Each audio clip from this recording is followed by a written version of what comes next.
আমাদের সামনে একটা সময় চলে আসছে মুনাফিক চেনার।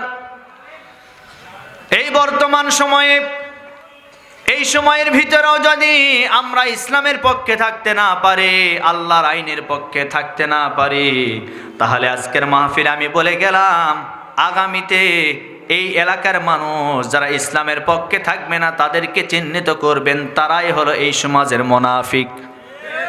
কথা বলেন, কথা বলেন।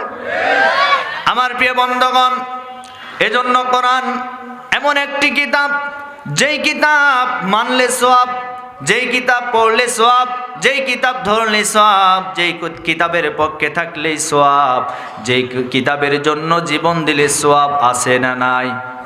আরো জোরে বলেন, আছে না নাই? সেই কোরআনে কারীম আল্লাহ রাব্বুল আলামিন ১৫০০ বছর আগে নাজিল করেছেন।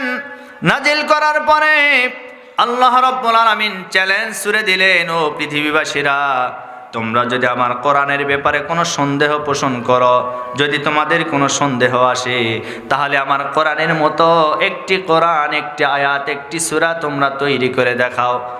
আল্লাহ রাব্বুল আলামিন বলেন, ফাআতু বিসূরাতিম মিন মিসলিহি ওয়াদউ শুহাদাআকুম মিন দুনিল্লাহি ইন কুনতুম সাদিকিন। আল্লাহ বলেন, যদি তোমরা আমার কিতাবের ব্যাপারে সন্দেহ করো, তাহলে এই কিতাবের একটি সূরার মতো তোমরা সূরা তৈরি করে দেখাও। কোরআনে কারীমের সূরা বাকারার মতো নয়, সূরা আলী ইমরানের মতো নয়, সূরা কাহফের মতো নয়, সূরা ইয়াসিনের মতো নয়, সূরা আর রহমানের মতো নয়। কোরআনে কারীমের ১১৪ সূরার একেবারে ছোট্ট সূরার নাম হচ্ছে সূরাতুল কাউসার। এই কাউসারের মতো একটি সূরা তোমরা তৈরি করে দেখাও। আমার ভাইরা, এই চ্যালেঞ্জ সে সময় ১৫০০ বছর আগে কাবার চত্বরে, কাবার দেওয়ালের উপরে কোরআনে কারীমের সূরা কাউসারের ২টা আয়াত সর্বপ্রথম নাজিল হয়ে যাওয়ার পরে, ২টা আয়াত যখন নাজিল হলো, নাজিল হয়ে যাওয়ার পরে তৃতীয় নাম্বার যে আয়াত, এই আয়াতটা এখনো নাজিল হয় নাই। এই ২টা আয়াতে কারিমা ওই কাবার দেওয়ালে ঝুলে দেওয়া হলো। দেওয়ার পরে মক্কার যত বড় কাফের বেঈমানেরা আছে, মক্কার যত বড় বড় লেখক, সাহিত্যিক, কবিরা আছে, তাদেরকে চ্যালেঞ্জ করা হলো, তোমাদেরকে এই সূরার মতো সূরা তৈরি করা লাগবে না, তোমাদেরকে কিতাবের মতো কিতাব তৈরি করা লাগবে না, বরং এই সূরা কাউসার তোমরা দেখতে পাচ্ছ, এই ২টা আয়াতে কারিমা নাজিল হয়ে গেছে। এরপরের আরেকটা আয়াত আছে, ওই আয়াতটা যদি তোমরা সত্যবাদী হও, তোমরা এটা তৈরি করে দেখাও। মক্কার সবচাইতে বড় কবি, বড় দার্শনিক, বড় লেখক, এই লেখকটা কাবার চত্বরে আসলেন। আসার পরে কাবার দেওয়ালের উপরে দেখলেন, দেখার পরে লক্ষ্য করে দেখলেন যে আসলে এইটা মানুষের দ্বারা কখনো সম্ভব নয়, এইটা মানুষের দ্বারা তৈরি করা কখনো সম্ভব নয়। তখন ওই লেখকটা ওই জায়গায় লিখে দিয়েছে, এইটা আমরা কোনোদিন তৈরি করতে পারবো না, আমাদের পক্ষে সম্ভব নয়। আমার ভাইরা, আমার প্রিয় বন্ধুগণ, সে আমল থেকে শুরু করে আজ পর্যন্ত, এমনকি কিয়ামত পর্যন্ত এই চ্যালেঞ্জের মোকাবেলা এই পৃথিবীর কোনো মানুষ করতে পারবে না। গলার আওয়াজ ছেড়ে দিয়ে বলেন কথা ঠিক কিনা? আমার প্রিয় বন্ধুগণ, কোরআন হচ্ছে এমন একটি কিতাব, যারা কোরআনের দিকে আসবে, কোরআন তাদেরকে হেদায়েত দান করবে। কিন্তু কোরআনের বিরোধিতা যারা করবে, হেদায়েত তো দূরের কথা, কোরআন তাদেরকে জাহান্নামে পাঠিয়ে দিবেন। আপনি দেখেন, কোরআন এটি ভালো জিনিস, কোরআনে কারীম, কিন্তু তাদের জন্য ভালো নয় যারা কাফের, যারা বেঈমান, যারা ফাসিক, যারা জালেম। এই সমাজের ভিতরে আমরা, আপনাদের এলাকায় তো দুধ বেশি হয়, তাই না? কি বলেন আপনারা? কথা বলেন না কেন ভাই? আচ্ছা, দুধ ভালো জিনিস না খারাপ জিনিস? ভালো মানে? এবার শোনেন দুধের ব্যাখ্যা। দুধ তো ভালো জিনিস। ডাক্তার বলেছেন, কারো যদি ক্ষুধা লাগে, ক্ষুধা লাগার পরে কেউ যদি দুধ পান করে, তার ক্ষুধা আর পিপাসা দুইটাই মিটে যাবে। কিন্তু অন্য কোনো খাদ্য খাওয়ার পরে তাকে পানি খাওয়া লাগবে, আর না খাইলে তার পানির পিপাসা লেগে যাবে। আর কোনো ব্যক্তি যদি ক্ষুধা লাগার পরে এক পেয়ালা দুধ পান করে তার ক্ষুধাও মিটে যাবে, তার পিপাসাও মিটে যাবে। এরপরে ডাক্তাররা বলেছেন একটা বাচ্চা এই দুনিয়াতে প্রসব করার পরে, ভূমিষ্ঠ হওয়ার পরে সর্বপ্রথম মায়ের যে শাল দুধ আছে, এই শাল দুধগুলি যখন মা সন্তানকে পান করায়, ওই সন্তানের দেহের ভিতরে কোনো রোগ বালাই প্রবেশ করতে পারবে না। এত উপকার দুধের ভিতরে। শুধু তাই নয়, দুধ হচ্ছে মানুষের উপকারের জন্য, দেহের শক্তি জোগাড়ের জন্য দুধটা ভালো জিনিস, কিন্তু তাদের জন্য ভালো নয় যাদের পেটের ভিতরে আমাশার রোগ আছে। কি যাদের পেটে আমা নয়, দুধ দেখলে কিন্তু পেটের তাদের কামড় আরো বৃদ্ধি পায়। কোরআন তো ভালো জিনিস, কিন্তু তাদের জন্য ভালো নয় যাদের অন্তরের ভিতরে ময়লা আছে, যাদের অন্তরের ভিতরে এই কোরআনের ভুল ধরার মতন, যাদের অন্তরের ভিতরে আল্লাহ মোহর মেরে দিয়েছেন, তাদের জন্য এটা ভালো নয়। কথা বলেন ঠিক কিনা? এজন্য আমি বলি, যাদের শরীরের ভিতরে অ্যালার্জি আছে, যারা কোরআন দেখলে সহ্য করতে পারে না, আল্লাহর আইন শুনলে যাদের কলিজায় আগুন ধরে যায়, এই সমস্ত মানুষগুলির ভিতরে চুলকানির ব্যারাম আছে, যাদের চুলকানির ব্যারাম আছে, এদেরকে কিন্তু বেগুন খাওয়া লাগে না, বেগুন দেখলেই শরীর চুলকায়। কি কথা কি বোঝা যায়? এজন্য আমার ভাইয়েরা, আমরা কি কোরআনের পক্ষে থাকব? কতদিন? যতদিন বেঁচে আছি কোরআনের পক্ষে থাকব, কোরআনের আন্দোলন করব, কোরআন জমিনে বিজয় করার চেষ্টা করব ইনশাল্লাহ। এই জমিন যার, আইন চলবে তার। কোনো নেতার আইন চলবে না, কোনো নেত্রীর আইন চলবে না, কোনো বাপদাদার আইন দিয়ে এই সমাজের সুদ, ঘুষ, জিনা, বেবিচার এগুলি দূর করা সম্ভব নয় যতক্ষণ পর্যন্ত আল্লাহর জমিনে আল্লাহর আইনকে, কোরআনকে, আল্লাহর আইন বাস্তবায়ন না করা হবে। কথা বলেন, কথা বলেন। আর এই কথা বলতে গেলেই অনেকে মন খারাপ করে। ভাই কেন মন খারাপ করবেন? আপনিও মুসলমান, আমিও তো মুসলমান। আপনিও মারা যাবেন, আমিও মারা যাব। আপনার কবর যতটুকু হবে আমারও সেই কবর হবে। আপনাকে যেখানে রাখা হবে আমাকেও সেখানে রাখা হবে। একটা বার কি মরণের কথা মনে হয় না? একটা বার কি মনে হয় না যে এই কবরে যাওয়ার পরে সর্বপ্রথম প্রশ্ন করা হবে, মান রব্বুকা, তোমার রবকে?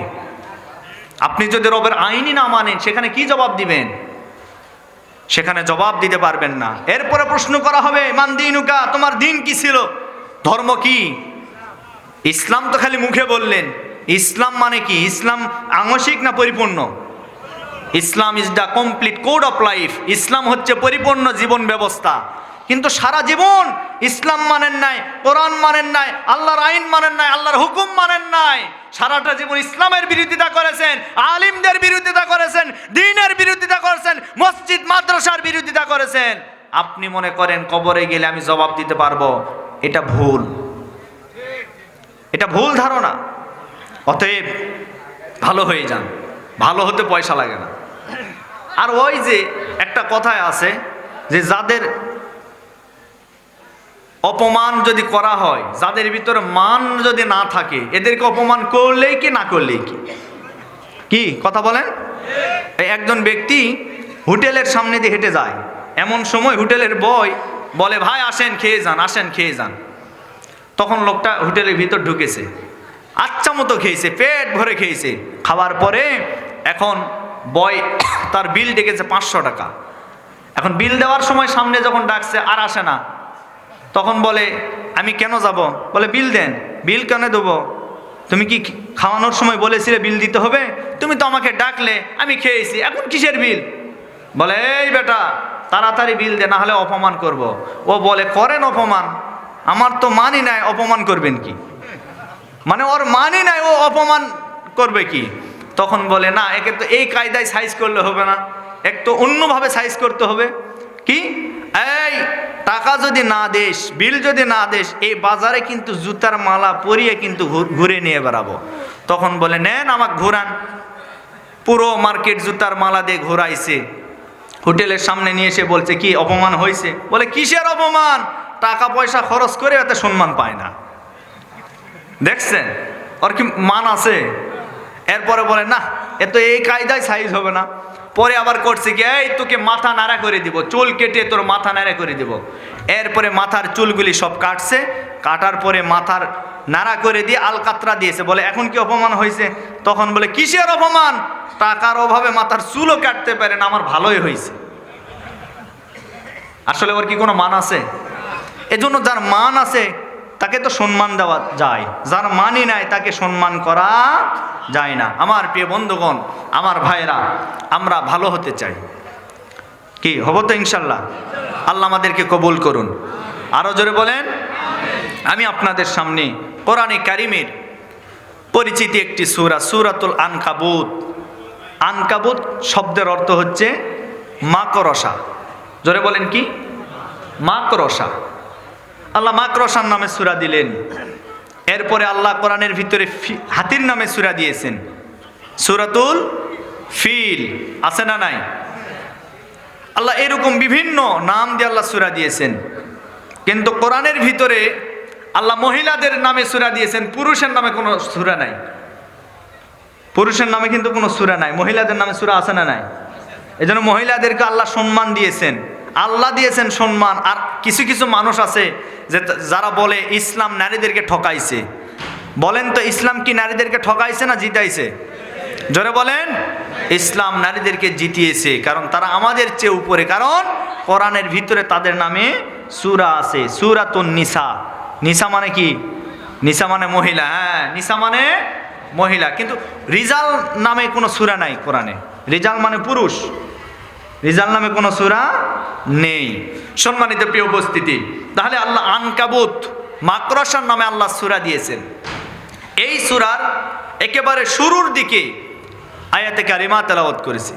সে আয়াতটা নিয়ে কিছু কথা বলবো ইনশা আল্লাহ। রাব্বুল আলামিন বলেন, আলিফ লাম মিম আহসিবান নাস আইয়াতরাকু আইয়াকুলু আমান্না ওয়া হুম লা ইফতানুন। এই সূরার শুরুতে আলিফ লাম মিম এই হরফগুলি হরফে মুকাত্তাওয়াত। এগুলির অর্থ দুনিয়ার কেউ জানে না। এগুলির অর্থ আল্লাহু আ'লামু বিমুরাদিহিম, আল্লাহ ছাড়া পৃথিবীর কোনো মানুষ জানে না। এরপরে আল্লাহ বললেন, আহাসিবান নাস আইয়াতরাকু আইয়াকুলু আমান্না ওয়া হুম লা ইফতানুন। মানুষেরা এটাই কি ধারণা করে আমরা শুধু মুখে বললাম লা ইলাহা ইল্লাল্লাহ মুহাম্মাদুর রাসূলুল্লাহ সাল্লাল্লাহু আলাইহি ওয়াসাল্লাম, আমরা শুধুমাত্র মুখে কালেমা পড়লাম, ঈমান আনয়ন করলাম, আল্লাহ আমাদেরকে ছেড়ে দিবেন? কখনোই না। আল্লাহ বলেন ওয়া হুম লা ইফতানুন, এই পৃথিবীর জমিনে প্রত্যেকটা মানুষকে রব্বুল আলামিন পরীক্ষার সম্মুখীন করে তারপরে বিদায় করবেন। আজ আমার জীবনেও পরীক্ষা আসবে, আপনার জীবনেও পরীক্ষা আসবে, আমাদের সবাইকে পরীক্ষা দিতে হবে। এই পৃথিবীর জমিনে শুধুমাত্র দুইজন নবী ছাড়া যত নবী দুনিয়াতে আগমন করেছে প্রত্যেকটা নবী রাসূলেরা তারা পরীক্ষার সম্মুখীন হয়েছে, তারা পরীক্ষা দিয়েছেন। সাহাবায়ে কেরামরা পরীক্ষা দিয়েছেন, তাবেঈনে কেরামরা পরীক্ষা দিয়েছেন। চার মাযহাবের ইমাম, ইমাম শাফি, ইমাম হাম্বলি, ইমামে আজম আবু হানিফা, এরকম করে চারটা ইমাম তারাও পরীক্ষা দিয়েছেন। এজন্য আল্লাহ বলেন এই পৃথিবীর জমিনে যারা ইমানদার হবে, যাদেরকে আমি রব্বুল আলামিন কবুল করব, জান্নাত দান করব, তাদেরকে পরীক্ষা ছাড়া আমি কখনো তাদেরকে জান্নাতে প্রবেশ করাবো না। আমার ভাইরা, আমরা যদি আল্লাহর জান্নাতে যেতে চাই আমাদের জীবনেও পরীক্ষা আছে না নাই? আল্লাহ বলেন আমি মানুষদেরকে চারটা বিষয় পরীক্ষা করব। আল্লাহ রাব্বুল আলামিন বলেন ওয়ালা নাবলুওয়ান্নাকুম বিশাইইম মিনাল খাউফি ওয়াল জু'i ওয়া নাকসিম মিনাল আমওয়ালি ওয়াল আনফুসি ওয়াস সামারাত ওয়া বাশশিরিস সাবিরিন আল্লাযীনা ইযা আসাবাতুহুম মুসিবাতুন ক্বালু ইন্না লিল্লাহি ওয়া ইন্না ইলাইহি রাজিউন। আল্লাহ বলেন আমি মানুষদেরকে চারটা বিষয় পরীক্ষা করব।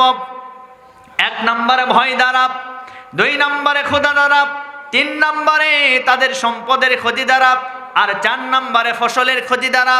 এই 4টা বিষয়ে আমি মানুষদেরকে, ইমানদারদেরকে পরীক্ষা করব। আল্লাহর নবী বলেন, আদ-দুনিয়া সিজনুল মুমিন ওয়া জান্নাতুল কাফির। দুনিয়াটা মুমিনদের জন্য জেলখানা, আর কাফির বেঈমানদের জন্য বালাখানা। সুতরাং আমি আপনি যদি মুমিন বলে দাবি করে থাকি, আমরা যদি ইমানদার বলে ঘোষণা দিয়ে থাকি, তাহলে আমাদের উপরেও নবী রাসূলদের মতো, সাহাবায়ে কেরামদের মতো, এরপরে ইমামদের মতো আমাদের উপর বিপদ আপদ আসবে। আল্লাহ রাব্বুল আলামিন বলেন, ওয়াবাশশিরিস সাবিরিন। এই সময় যারা ধৈর্যশীল হবে, যারা ধৈর্য ধারণ করবে, ইন্নাল্লাহা মাআস সাবিরিন, আমি আল্লাহ ঘোষণা করলাম ওই ধৈর্যশীলদেরকে আমি আল্লাহ ভালোবাসবো। ধৈর্যশীল যারা হবে তাদেরকে আল্লাহ ভালোবাসবেন। এরপর আল্লাহ রাব্বুল আলামিন বললেন, ক্বালু ইন্না লিল্লাহি ওয়া ইন্না ইলাইহি রাজিউন। আর তোমাদেরকে আমি আল্লাহর দিকে প্রত্যাবর্তন করা লাগবে, তোমরা আমি আল্লাহর দিকেই ফিরে আসবা। আল্লাহ রাব্বুল আলামিন পরীক্ষার কথা বললেন। আমার ভাইরা, আমার রাসূলকেও আল্লাহ রাব্বুল আলামিন পরীক্ষা করেছেন, ধৈর্যের পরীক্ষা আমার রাসূল দিয়েছেন। আমার নবীজি ওই কাবার চত্বরে যখনই দিনের দাওয়াত দিয়েছেন, দিনের প্রচার করেছেন, ওই কাফির বেঈমানেরা আমার রাসূলের উপরে জুলুম নির্যাতন করেছেন। শুধু তাই নয়, ওই যে বড় আবু জেহেল, বড় শয়তান, বড় গাদ্দার, বড় কাফির আবু জেহেল আমার রাসূলকে এমন জুলুম আর নির্যাতন করেছে, আমার রাসূলকে বিভিন্নভাবে এই দুনিয়া থেকে বিদায় করে দেওয়ার ষড়যন্ত্র করেছে, শুধুমাত্র এই কালেমা প্রচার করার জন্য। অথচ আমার রাসূল আর আবু জেহেলের বাড়ি কিন্তু পাশাপাশি। মক্কাতে যারা হজ এবং উমরা করেছে তারা জানে, আবু জেহেলের বাড়ি কাবার সাথেই কিন্তু লাগানো, হারাম শরীফের সাথেই লাগানো। আবু জেহেলের বাড়ি পার হয়ে আমার রাসূলের বাড়ি, অথচ কাবার চত্বরে তার পাশে আবু জেহেলের বাড়ি, হারাম শরীফের পাশে আবু জেহেলের বাড়ি। এরপরেও তার কপালে হেদায়েত ছিল না, তার কারণ হেদায়েতের মতো তার ভিতরে কোনো মন মানসিকতা ছিল না। আজও আমার সমাজের ভিতরে এমন কিছু হারামখোর মানুষ আছে যারা দেখবেন ওই আবু জেহেলের মতো মসজিদের কাছে বাড়ি, এমন কিছু নামধারী মুসলমানের মসজিদের কাছে বাড়ি হওয়ার পরেও ওই সমস্ত হারামখোরেরা 5 ওয়াক্ত আযান হয়, মসজিদে নামাজ পড়তে যায় না। ওইটাও আবু জেহেলের চাইতে নিকৃষ্ট, খারাপ। এইরকম কিছু মুসল্লি আছে না নাই? মসজিদের কাছে বাড়ি, আজান হয় মসজিদে যায় না, আজান হয় নামাজের কোনো খেয়াল নাই, আবার নিজেও দাবি করে আমি মুসলমান। যারা মুসলমান বলে দাবি করবে আর নামাজ পড়বে না, এদেরকে মুসলমান বলে দাবি করার কোনো অর্থই নাই। যারা মুসলমান বলে দাবি করবে তারা নামাজ পড়বে 5 ওয়াক্ত। জোরে বলেন, কয় ওয়াক্ত? আরো জোরে বলেন। 5 ওয়াক্ত নামাজ পড়বে। এজন্য আমি যেটা বলতেছিলাম, আমার রাসূলের বাড়ি আবু জেহেলের বাড়ির পাশাপাশি হয়, বারবার আবু জেহেলের সাথে আমার রাসূলের দেখা সাক্ষাৎ হতো, কিন্তু কপালে কোনো হেদায়েত ছিল না।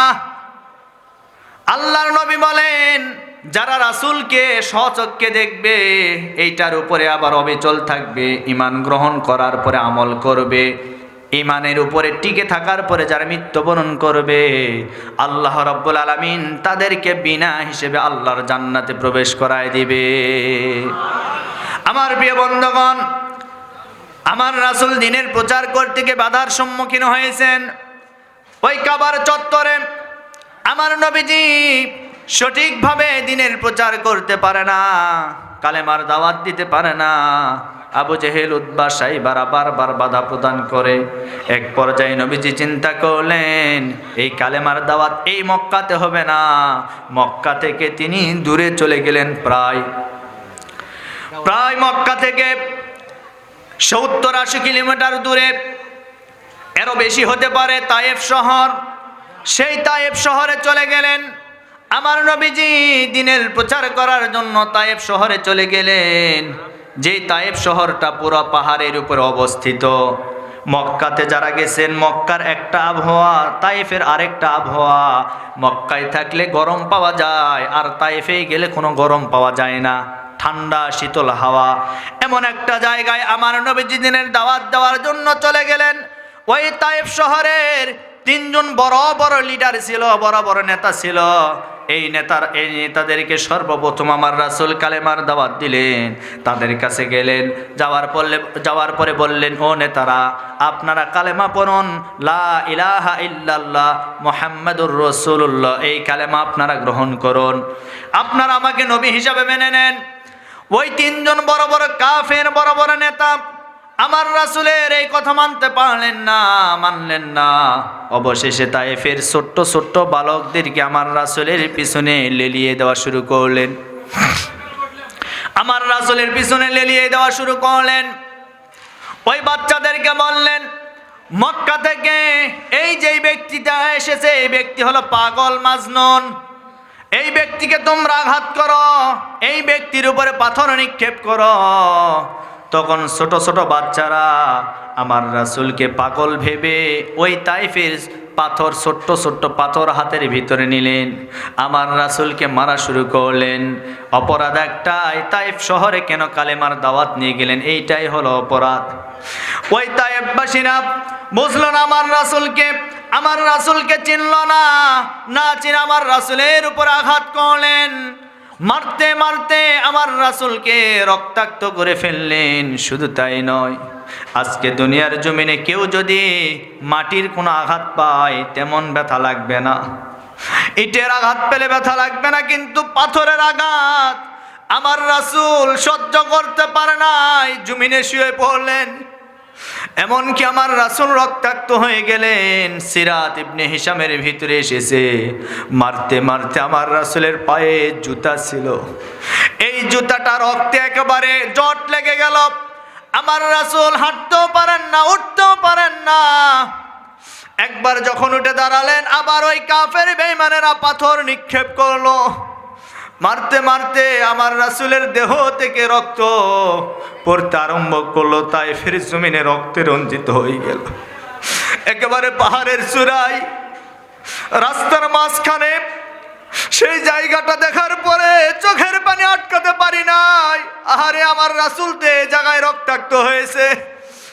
রাস্তার মাঝখানে ওই জায়গায় এখনো একটা গাছ লাগানো আছে।